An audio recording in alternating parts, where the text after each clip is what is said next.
Hello guys, this is Bhushan Gaikwad. Again आप सभी का स्वागत है इस नए वीडियो लेक्चर में। और लास्ट वीडियो लेक्चर में जैसे कि हमने डिस्कस किया था स्ट्रक्चर ऑफ न्यूरॉन, हमने डिस्कस किया था न्यूरल टिश्यूज़ के बारे में। तो न्यूरल टिश्यूज़ में मेनली हम देखते हैं दो टाइप के सेल्स होते हैं, एक तो न्यूरल सेल और दूसरे ग्लायल सेल या न्यूरोग्लायल सेल। ठीक है, तो अभी इस वीडियो लेक्चर में हम उन्हीं सेल्स की बात करेंगे, न्यूरोग्लायल सेल्स और different types of glial cells. ठीक है, तो मेनली हम बात करते हैं कि ग्लायल सेल्स होते क्या है, न्यूरोग्लायल सेल्स होते क्या है। तो बेसिकली ये जो न्यूरोग्लायल सेल्स यहाँ पे हमको देखने को मिलते हैं, ये बहुत ज़्यादा नंबर में होते हैं देन द न्यूरॉन्स। तो न्यूरॉन से इसका नंबर बहुत ही ज़्यादा होता है, दीज आर वेरी लार्जर और greater in number than the neurons. ठीक है, और ये मोस्टली सपोर्टिंग सेल इनको बोला जाता है। ये नर्वस सिस्टम में सपोर्टिंग सेल का काम करते हैं। इनका मेन फंक्शन होता है नर्वस सिस्टम में जितना भी न्यूरॉन्स जो है नर्व इम्पल्स को ट्रांसमिट कर रहे हैं from one part of the body to the another part of the body, तो वहाँ पे ये नर्वस इम्पल्स को ट्रांसमिट करने में मेनली हेल्प करते हैं।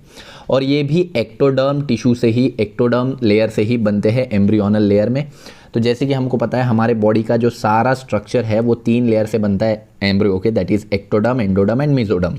तो हमने पढ़ा हुआ है कि एम्ब्रियो जो है, एम्ब्रियो का जो एक्टोडर्म होता है वो मेनली नर्वस सिस्टम फॉर्म करता है, और नर्वस सिस्टम में जितने भी ग्लायल सेल होते हैं, न्यूरोग्लायल सेल, वो भी एक्टोडर्म से ही बनते हैं। ठीक है, the term neuroglia refers to the supporting cell. तो न्यूरोग्लाया या ग्लायल सेल जो है ये सपोर्टिंग सेल को रिफ़र किया जाता है, मतलब ये इसको बोला जाता है सपोर्टिंग सेल, जो कि नर्वस इम्पल्स को ट्रांसमिट करने में हेल्प करते हैं।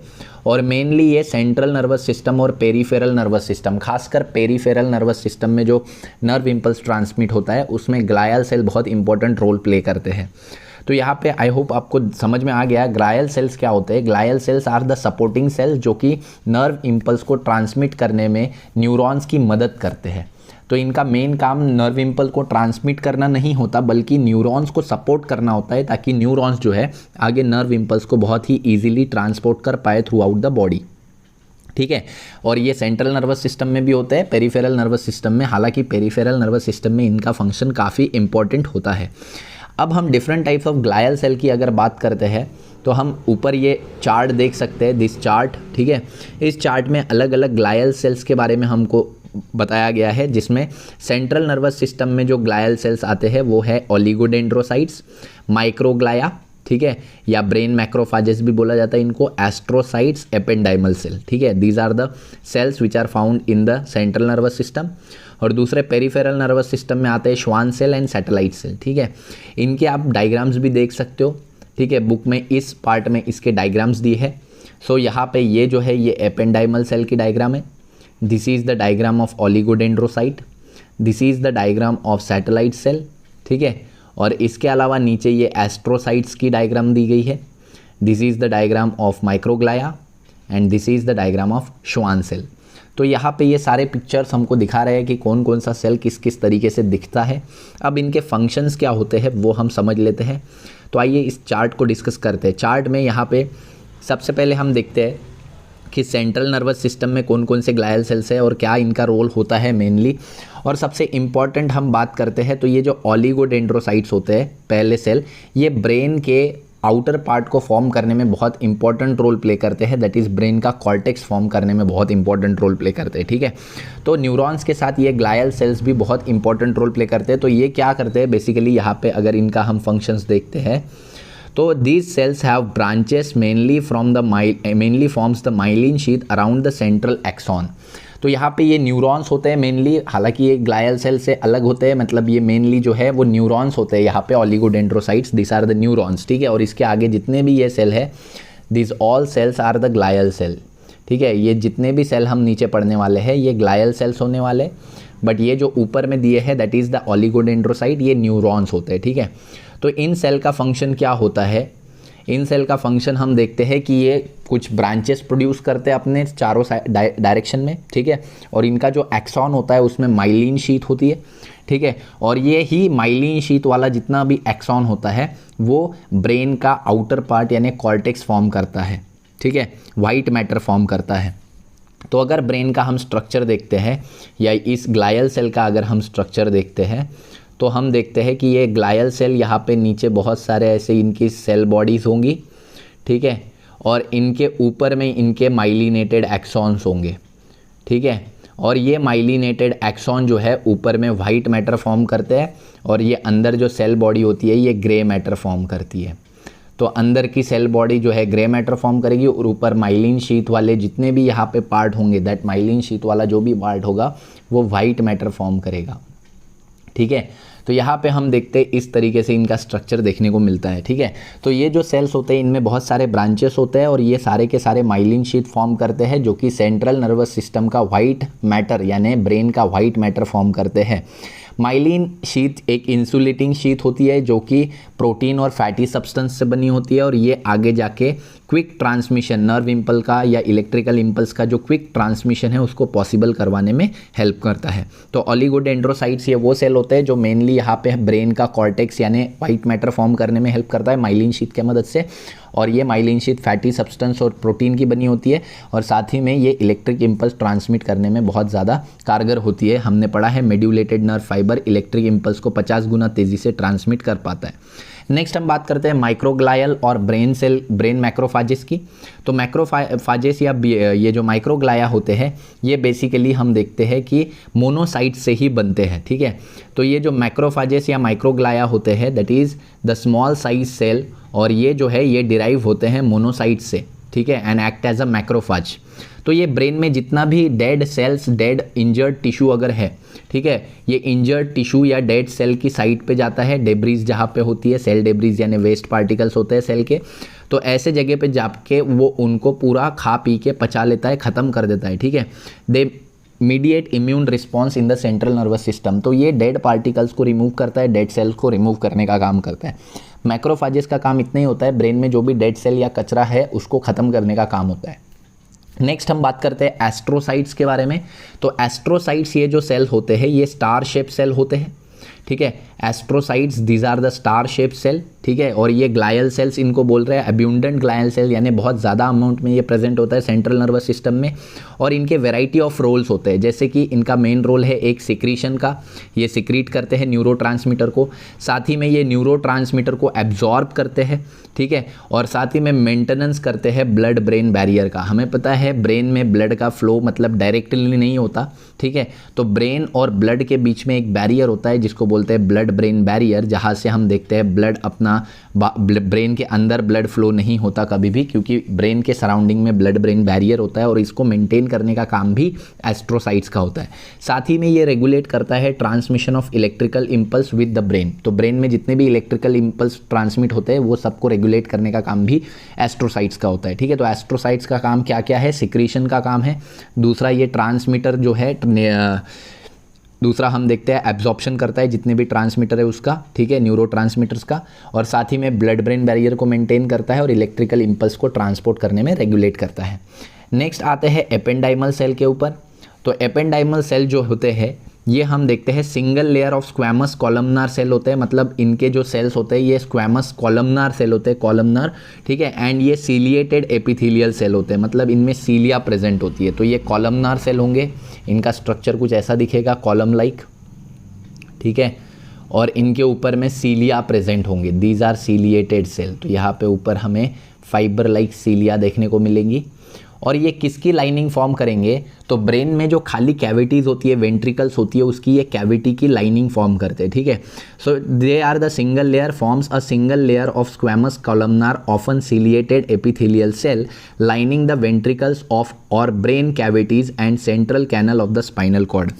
तो यहाँ पे हम एक डायग्राम देखेंगे, ये जो डायग्राम हम देख रहे हैं, इस डायग्राम में आप देख रहे होंगे दीज आर द स्ट्रक्चर जिनमें यहाँ पे ब्रेन कैविटीज़ है। जो आपको ये ब्लू कलर का जो स्ट्रक्चर दिख रहा है, ये जो ब्लू कलर का ये जो स्ट्रक्चर दिख रहा है, जहाँ पे हमको यहाँ पे ये जो हम दिख रहे हैं कि ये वेंट्रिकल्स है। ऐसे टोटल 4 वेंट्रिकल्स होती है ब्रेन में, ये लैटरल 2 वेंट्रिकल है।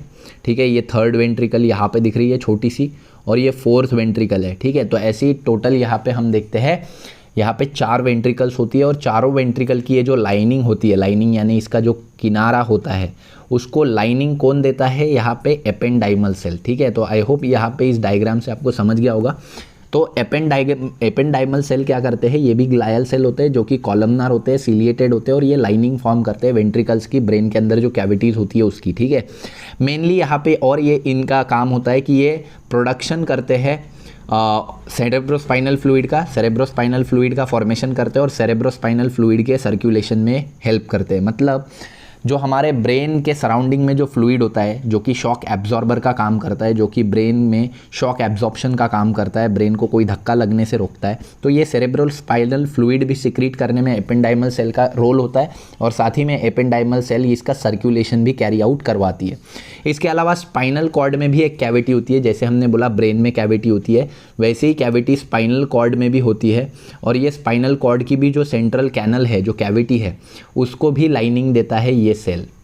ठीक है, दिस एपेंडाइमल सेल इनको भी लाइनिंग प्रोवाइड करने का काम करता है। ठीक है, तो एपेंडाइमल सेल भी यहाँ पे बहुत इंपॉर्टेंट रोल प्ले करते हैं। ये सीलिएटेड होते हैं, ठीक है, और ये लाइनिंग फॉर्म करते हैं, कॉलमनार एपिथेलियल सेल होते हैं, लाइनिंग फॉर्म करते हैं वेंट्रिकल्स की जो ब्रेन में है, और साथ ही में ये रिस्पॉन्सिबल होते हैं for production of and circulation of cerebrospinal fluid, जो कि यहाँ पे वेंट्रिकल्स के अंदर भी प्रेजेंट होता है, सेंट्रल कैनल में भी होता है और ब्रेन के सराउंडिंग में होता है। ठीक है, नेक्स्ट अब पेरिफेरल नर्वस सिस्टम की बारी आती है। सेंट्रल नर्वस सिस्टम तो हमारा सेंट्रल पार्ट हो गया, जिसमें आता है ब्रेन और स्पाइनल कॉर्ड।